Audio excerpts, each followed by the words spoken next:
What the haters talking about?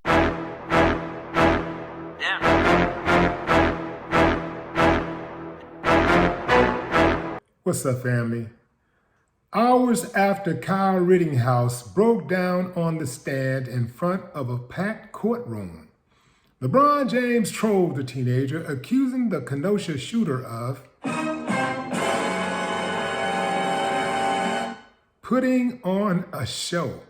What tears, the LA Lakers superstar said in his social media post. I didn't see one. Man, knock it off. The NBA player then took the mocking a step further, adding 3 laughing emojis and writing, "That boy ate some lemon heads before walking into the court."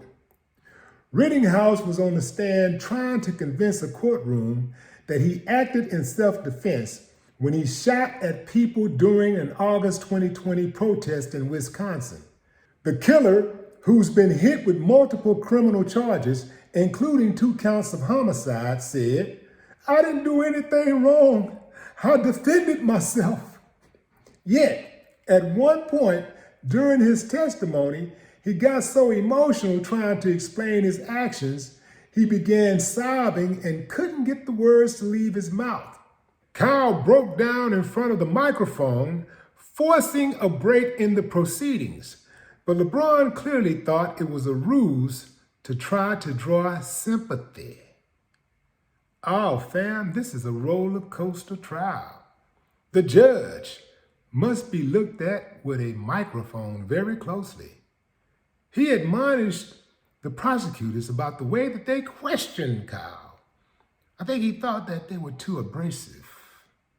You can't be too abrasive with a killer, It amuses me how they keep referring to him as the teenager, the 18-year-old. The teenager, the 18-year-old. 18, you're a man. The young man, the man. That's right, the suspect, the killer. That's how he should be referred. The 18-year-old, the teenager, the 18. You know what they're doing, right? Trying to set it up, draw sympathy. The media is in on the fix. The media is always in on the fix. This is why I decided to keep the Willie D Live channel going. I was gonna shut this thing down a couple of years ago. And I said to myself, self, don't do that. That's what they want you to do. It is very important that we got some say-so, some uncompromised, some unpaid say-so in these discussions on how we're presented in the media, how our image is presented. We need to be able to tell our own stories and not sit back and wait on them to decide what our stories are going to be, what's important to us, how we feel.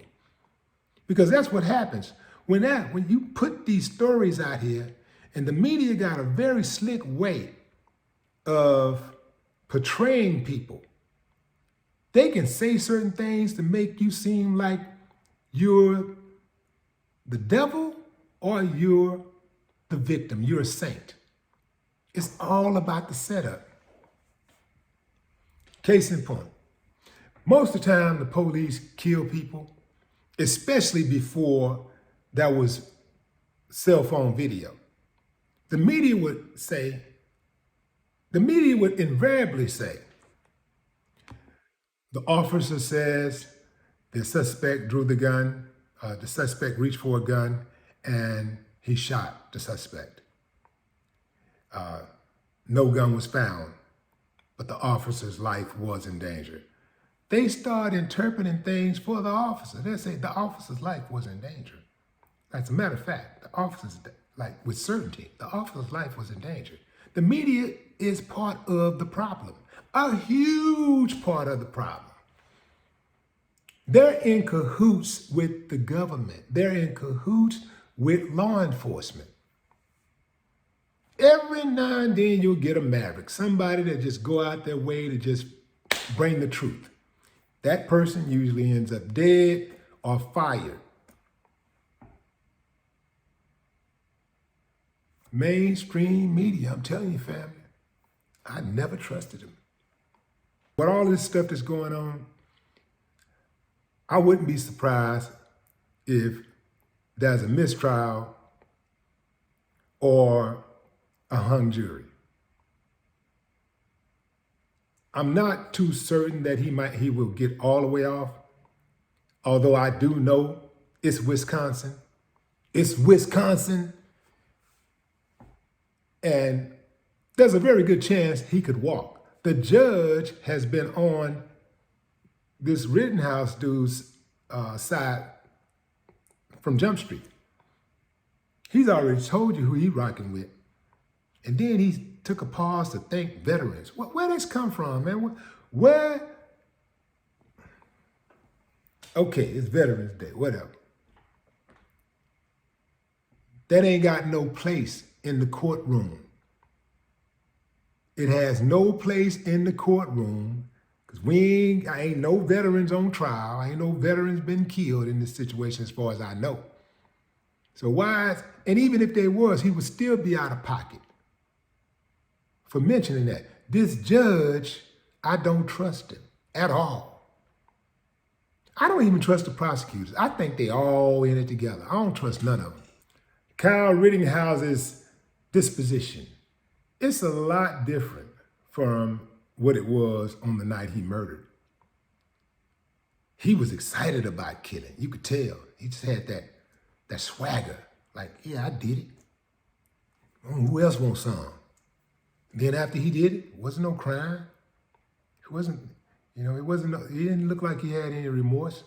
He didn't look like somebody who had just took the life of human beings and regretted it. He looked like he was in a celebratory mood.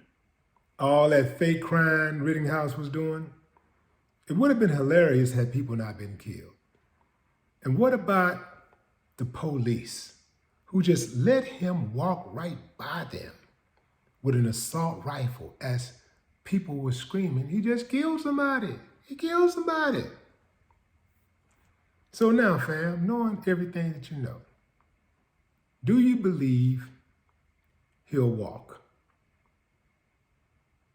I don't believe he'll walk. I believe he's going to run straight out of that door to freedom. Because that's what happens in an uncivilized society. No more talk. What the haters talking about?